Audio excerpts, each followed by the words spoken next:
Lezgi halkının çok yayılmış bir şehridir. Rahmetli şair ben onu çok sevirdi.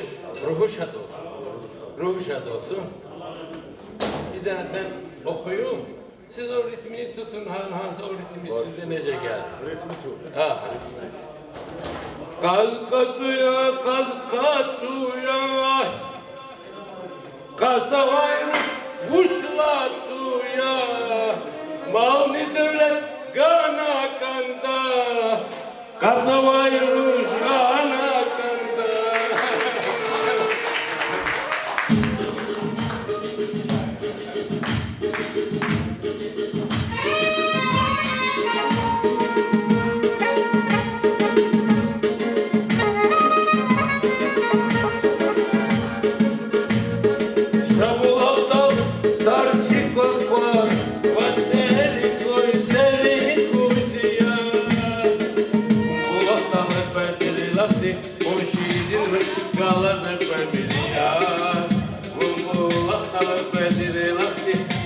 İleri güçlü ağladık